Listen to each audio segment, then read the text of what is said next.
we're going to start in 1982 when Vince Jr. took over the WWF from Vince Sr. The territory system, it was still alive and well, and the promoters operated on the understanding that each territory was independent. The other members of the National Wrestling Alliance would honor the other's territory and not work it, promote, try to hire wrestlers out of it, etc. So Vince Jr. would separate from the NWA and go independent with Titan Sports. So, Jake, before Vince Jr. began taking steps to make the WWF a juggernaut in wrestling, would you say, what was your perception of when you thought of New York and the wrestling scene up there?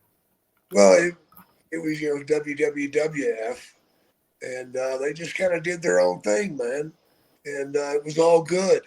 Everybody else had their territory, had their spots that they hit, and everybody was making money.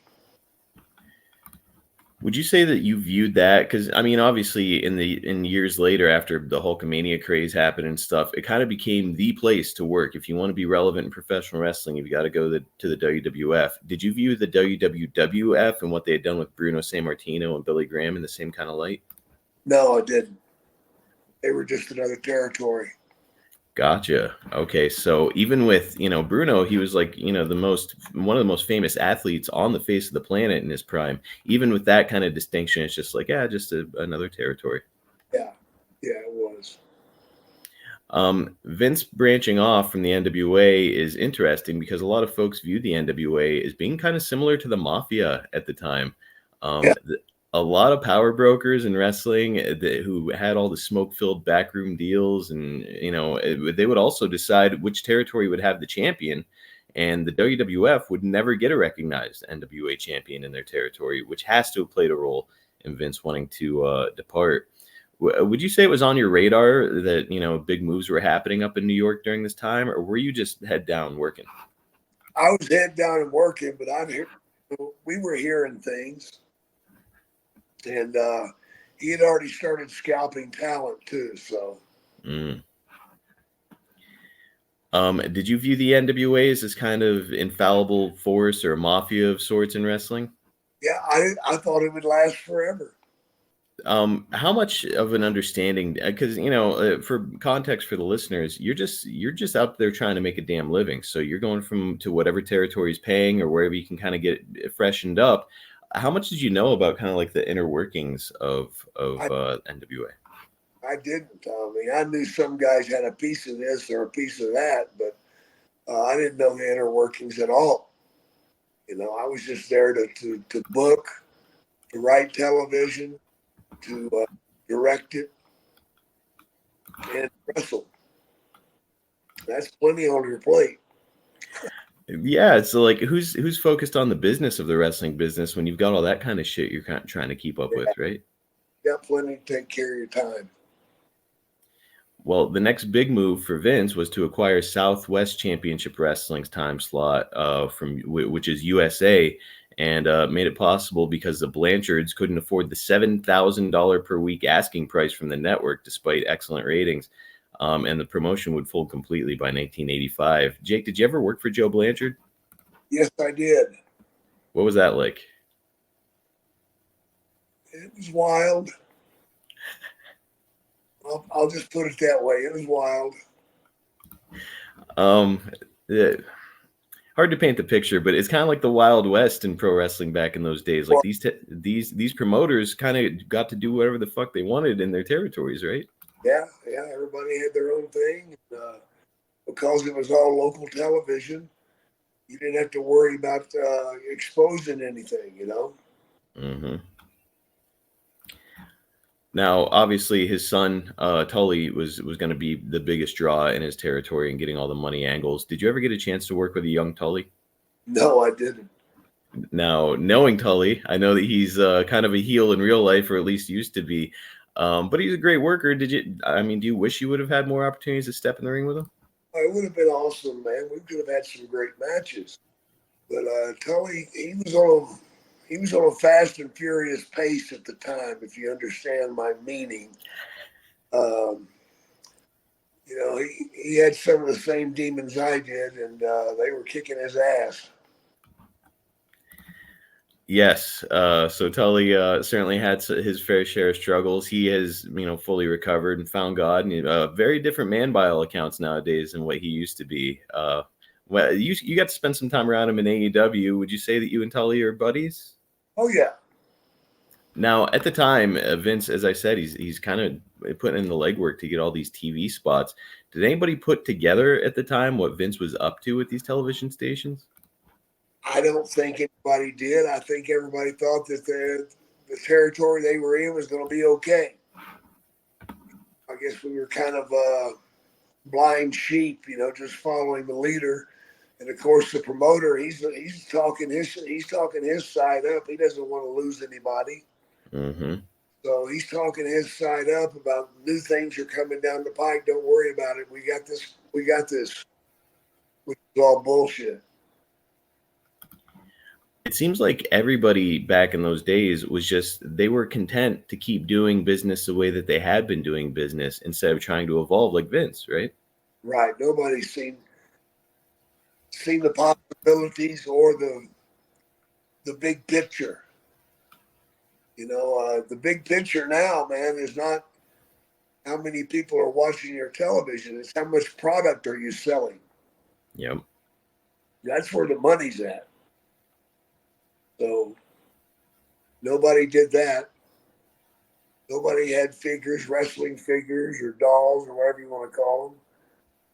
It was all very small time bullshit.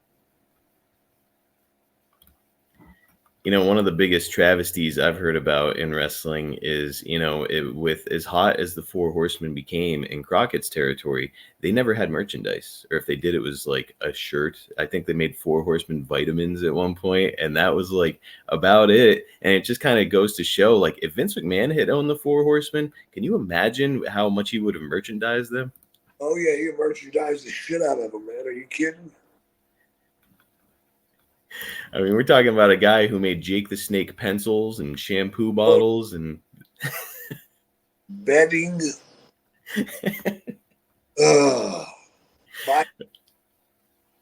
Your face was all over the place back in those days. Yeah, it was, man. It was all sorts of stuff, man. People bring stuff up to me, want me to sign it, and I go, my God, what is this? Something else they were putting out. I'm surprised they didn't end up making Jake the Snake condoms, right? It's just kind of a natural fit with the snake. Dark. Yeah. Why not? Man, missed opportunity even by Vince back then. You could have called them cumsicles. All right, coming soon to One True Sport, our merchandise page. Jake the Snake cumsicles. Yeah, man. You get a freshman, too. You got to pay a little extra, but Jake will hook you up with a freshman. Strawberry, banana, chocolate. Oh, yeah. Well, I never know where our podcasts are going to go. Talking about cumsicles is not on the radar today. No, that's not good. I'm sure I'll hear about that. That's all right. The dirt sheets can cover it. That'll be, I can't imagine just somebody trying to spin that to their editor. So good luck out there, dirt sheet writers. Yeah. Looking back on it with perspective now, do you resent that Vince's moves kind of put an end to the territories, or do you respect the fact that this guy kind of bet on himself and won big time? I definitely resented it, man, because it put a lot of people out of work. Yep. They give them jobs too. I get that, but it put a lot of wrestlers out of work. And in the territories, man, that's where you learned. It takes time to become a great wrestler. That's the problem today. These young kids get into wrestling, and after a month in a training or a year in a training camp, they're expected to go out and perform at a high level. It's just impossible to do it right anyway. Mm-hmm. It's cheating your way to the top. And, to Jake's point, nowadays it's like something like a year in training and, okay, this kid's ready to make his debut. And back in the day, Jake was kind of thrust into the ring early on in his career, but he had the opportunity to learn. He bounced from territory to territory. You started your career in 1974, And you said you didn't really start to really kind of get it until you were in Vancouver, right? Yeah, exactly.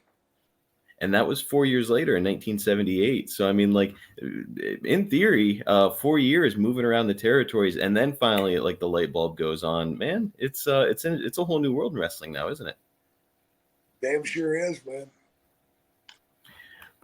On Sure top of is. that, you guys were having something like a couple hundred matches a year at a minimum, probably closer to like 300 matches over the course of a year, right? Probably 320, 330. So you guys are putting in all that work. Nowadays, indie guys, it's like you might maybe get 2 gigs a week, something like that. Yeah. It's great. Kind of hard to learn your craft. It's good in that people aren't beating up their bodies as much, so that's why you're seeing guys who can kind of last in wrestling a whole lot longer. But man, it's a little bit of the art is being lost. Yeah, the art is totally lost. Totally lost. Nowadays, the network is paying the wrestling company to have the product. So the Blanchards and their issue having to pay $7,000 per week. That's gone. Currently the WWE is multiple contracts and the hundreds of millions of dollars for their product on Fox, USA, and soon enough Netflix. AEW, for its part, is also under a huge contract for Warner Brothers. So man, things have certainly changed, haven't they? Yeah, in a big way. Again, it's like, I guess it's ultimately a good thing because this opens the door for boys to get guaranteed contracts whenever the TV company is paying the wrestling company. But yeah, I don't know. It's again, it's pluses and minuses. More opportunity to make money, less opportunity to hone your skills.